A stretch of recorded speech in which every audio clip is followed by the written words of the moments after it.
Assalamualaikum warahmatullahi wabarakatuh. Baiklah, saya Kirani Harahap, NIM 1902-2001, jurusan Pendidikan Guru Pendidikan Anak Usia Dini, Fakultas Ilmu Pendidikan Universitas Negeri Padang. Baiklah, di video kali ini saya akan menyelesaikan ujian akhir semester, yaitu dari program studi parenting anak usia dini dengan dosen pengampu Profesor Dr. Rakimawati MPD.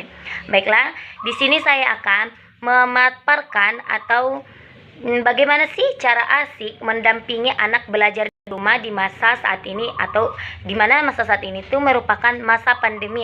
Nah, di mana anak-anak itu tentunya belajar itu harus di rumah, ya kan ibu-ibu? Baiklah ibu-ibu, di masa pandemi sekarang ini banyak membawa perubahan dalam kehidupan kita. Salah satunya itu proses mengajar dan belajar anak-anak, ya kan ibu-ibu? Nah, sekarang kita itu sebagai orang tua, kita itu peran kita tidak hanya menyiapkan anak kita pergi sekolah sekarang saat ini. Nah, di mana tugas kita sebagai orang tua saat ini telah dilipat gandakan dengan adanya COVID-19 ini atau COVID-19 ini, di mana proses belajar anak-anak sekarang ditekankan kepada kita sebagai orang tua.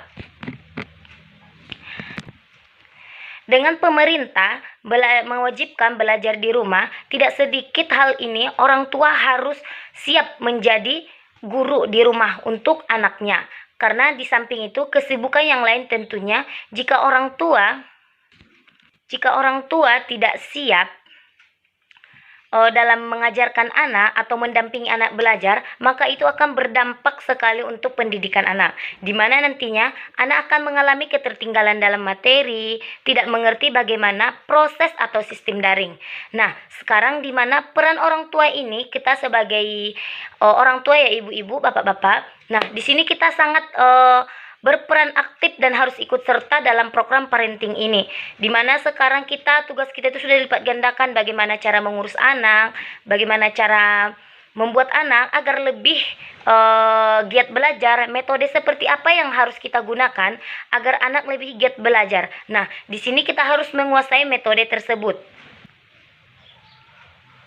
Kesibukan tentunya jika orang tua belajar di rumah, kesulitan ini jangan sampai membuat atau menyebabkan pembelajaran anak itu atau kemampuan anak dalam belajar itu membuat anak tidak jadi semangat belajar. Nah, ibu-ibu di rumah jangan sampai menyerah hanya karena dengan hal ini, karena anak-anak itu berbeda bagaimana cara dia menyerap pembelajaran agar pembelajaran itu sampai kepada daya pikiran atau daya tangkapnya. Nah, kita jangan sampai menyerah, membuat anak-anak kita untuk selalu semangat belajar. Nah, di sini itu sebagai orang tua itu kita harus bisa menyesuaikan bagaimana gaya belajar anak, yaitu karena gaya belajar anak itu sangat berbeda-beda antara per individu. Nah, selanjutnya kita harus bisa menyesuaikan bagaimana kepribadian anak dan kemampuan anak itu sendiri. Nah, karena jika kita tidak bisa membuat anak bisa memahami cara belajar, dan jika kita tidak mendampingi di saat anak belajar, justru itu bisa memicu sifat negatif anak pada saat belajar. Nanti contohnya saja, jika kita tidak mendampingi anak belajar, maka nanti anak akan keolan bagaimana menyelesaikan ini, bagaimana melakukan tugas yang ini. Nah, disinilah peran kita sebagai orang tua, ibu-ibu khususnya, sangat dibutuhkan dalam pembelajaran daring ini. Nah, di sini kita itu harus berperan aktif dalam pembelajaran anak-anak. Nah, di sini agar proses belajar anak itu efektif dan menyenangkan, nah kita sebagai orang tua harus menyiapkan tempat yang representatif. Nah, bagaimana sih yang dibilang tempat yang representatif ini? Yaitu menjauhkan anak-anak dari berbagai gangguan belajar. Contohnya itu benda-benda mainan anak, televisi anak, karena itu akan bisa mengganggu konsentrasi anak dalam belajar. Nah, selanjutnya yang kedua itu memahami bagaimana kebiasaan belajar anak atau sikap anak dalam belajar. Nah, contohnya itu kita itu pasti mengetahui jam berapa anak belajar, jam berapa target anak belajar. Nah, sebagai orang tua kita itu mengetahui itu. Nah, jika anak sudah mulai bosan akan pelajaran atau sudah mulai tidak konsentrasi, maka sebagai orang tua itu kita harus mendampingi anak dan kita harus bisa menyesuaikan atau mengganti pembelajaran. Contohnya jika anak sudah tidak konsentrasi, maka kita lakukan waktu jeda belajar, yaitu waktu istirahat.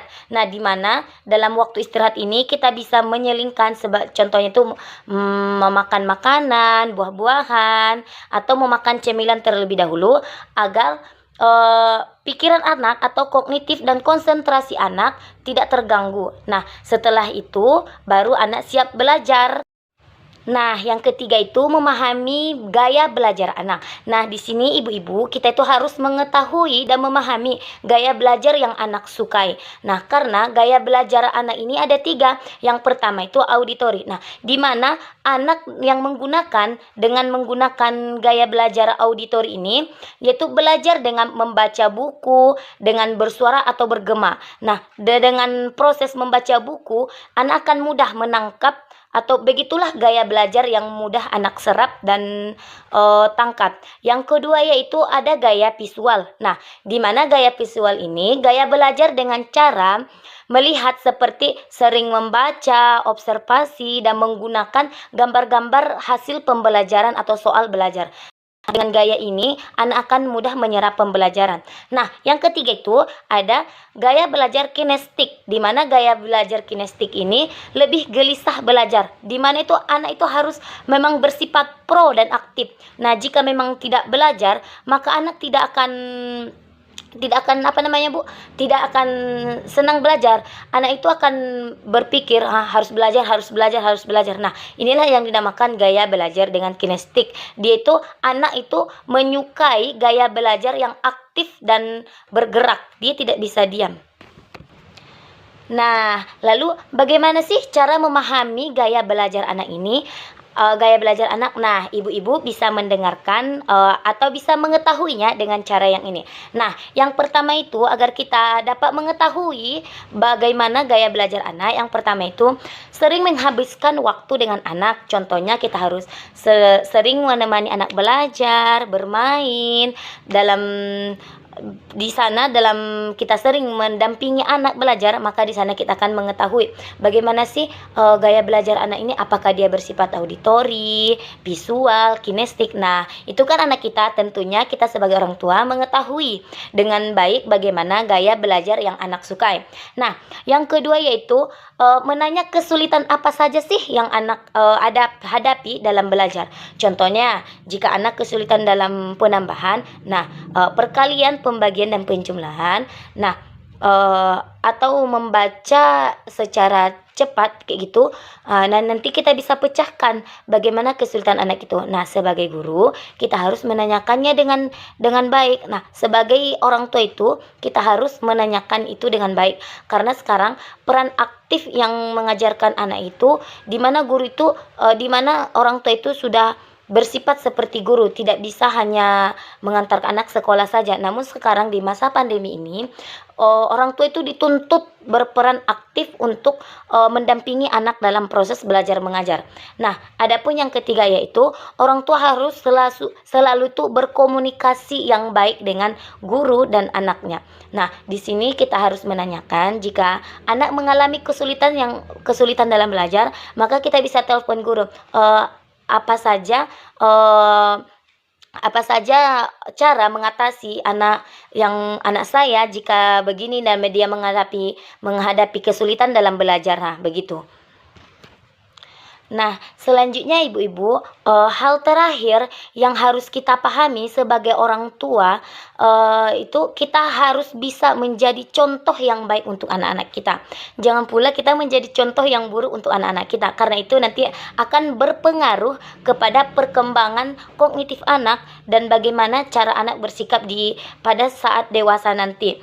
Nah, dalam mengucapkan kata-kata pun ibu-ibu kita harus bisa bagaimana mengatur perkataan di depan anak agar anak tidak merespon negatif perkataan kita. Kita harus berkata sopan dan baik di depan anak-anak, karena anak-anak itu sangat mudah menyerap sama perkataan orang tuanya ataupun orang lain. Jika anak-anak mudah menyerap perkataan yang negatif, itu bagaimana ibu-ibu? Nah, itu akan membuat kerusakan nantinya kepada kognitif anak dan cara berbicara anak kepada orang lain. Nah, kita itu harus bisa menghindari kebiasaan buruk bersama anak, karena itu bisa mempengaruhi sikap dan keseharian anak nantinya. Nah, contohnya, kita tidak boleh mengangkat-angkat anak-anak atau membanding-bandingkan anak di depan teman-temannya atau di depan anak. Kita tidak boleh membanding-bandingkannya. Kamu lebih pintar dan kamu lebih bodoh. Nah, itu ibu-ibu kita harus bisa hindari, karena itu akan bisa berdampak kepada kebiasaan dan keseharian anak. Nah, dan itu juga mudah akan mempengaruhi emosi dan mengganggu proses belajar anak nantinya. Nah, adapun agar anak tidak bosan belajar, kita sebagai orang tua itu, jika anak mendapatkan nilai yang bagus, nah di sini kita itu bisa kasih reward. Contohnya itu jika anak mendapatkan pelajarannya, nah pertanyaan yang kita ajukan itu bagus, jika anak rajin belajar, menulis, membaca, nah kita bisa kasih reward. Contohnya kita kasih dia jajanan yang disukainya, permainan yang disukainya, bahkan membawa anak keluar lingkungan untuk berjalan-jalan agar hati anak senang, yaitu kita harus memberikan reward atas keberhasilan yang dimiliki anak. Nah, dalam mendampingi anak belajar juga, kita sebagai orang tua itu harus memperhatikan bagaimana kondisi fisik anak dan psikologi anak. Sebagian besar orang tua itu, ibu-ibu, ada yang menganggap kalau anak itu cuman belajar menulis, membaca. Nah, itu salah ibu-ibu. Itu sangat salah.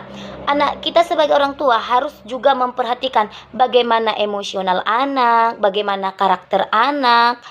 Karena itu sangat penting. Contohnya, kita itu harus menanamkan bagaimana karakter anak yang baik saat dewasa nanti. Kita harus menciptakan bagaimana anak nanti bisa berkarakter yang baik, yang memiliki nilai dan moral, yang memiliki emosional yang terkontrol dengan baik. Nah, adapun hal yang diperhatikan pada anak sejak dini, yaitu kasih sayang dan perhatian. Nah, ibu-ibu, di sini kita harus menunjukkan dalam keluarga terciptanya kasih sayang, menyayangi, mengasihi, dan sehingga menyukai sesama. Nah, di depan anak itu kita harus bisa saling menyayangi, jangan berantem di depan anak, karena itu akan bisa mengubah karakter anak dalam kesehari-harian dan itu bisa membawa faktor negatif untuk anak. Nah, yang kedua yaitu kejujuran orang tua itu harus bersikap jujur kepada anak, tidak boleh berbohong. Nah, kita sebagai orang tua itu, ibu-ibu, bapak-bapak sekalian, harus bisa menanamkan kepada anak bagaimana bersikap jujur, tidak boleh berbohong. Nah, di sini jika kita berbohong, kita bisa memberitahukannya kepada anak kita bagaimana konsekuensi dalam berbohong ini. Nah, apa akibatnya, bagaimana dampak buruknya jika kita berbohong, kayak gitu. Nah, yang ketiga itu tanggung jawab atau bertanggung jawab. Nah, jika anak berbuat salah, maka kita sebagai orang tua itu harus mengajarkan anak bagaimana cara minta maaf, bagaimana cara bersopan santun, mengucapkan permisi, maaf, serta memperbaiki kesalahan yang dia buat. Nah, jangan seolah-olah itu anak kita jika dia berbuat kesalahan, kita itu membenarkan anak. Nah, itu merupakan perbuatan yang salah ya ibu-ibu. Jika anak kita memang salah, kita harus katakan secara baik-baik kepada anak. Nah, apa yang kamu lakukan ini salah. Nah, jangan berbuat seperti ini lagi ya. Atau coba adik minta maaf kepada temannya. Nah, begitu. Nah, kita itu harus sebagai orang tua harus bisa mengajarkan bagaimana bertanggung jawab yang baik untuk anak. Nah, yang terakhir yaitu sopan santun. Nah, biasakan anak itu bersikap sopan dan santun. Contohnya, jika lewat di depan orang yang lebih tua, kita ajarkan anak untuk membungkuk, menyapa, atau minta tolong, atau mengatakan permisi. Di selanjutnya itu, maka akan membentuk kepribadian yang baik untuk anak-anak. Nah, begitulah hal yang perlu ditanamkan kepada anak sejak dini. Nah, karena di masa pandemi ini sangat membawa perubahan yang sangat banyak sekali untuk anak-anak kita, khususnya kita sebagai orang tua harus memang berperan aktif ya ibu-ibu. Jangan kita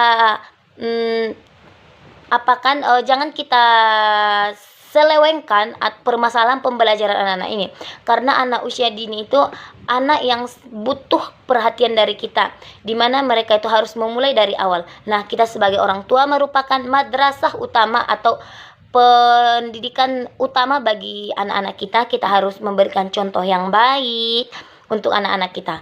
Nah, sekian hasil penyampaian materi saya di siang hari ini. Jika ada kata-kata atau penyampaian yang kurang baik dan berkenan di hati, saya minta maaf.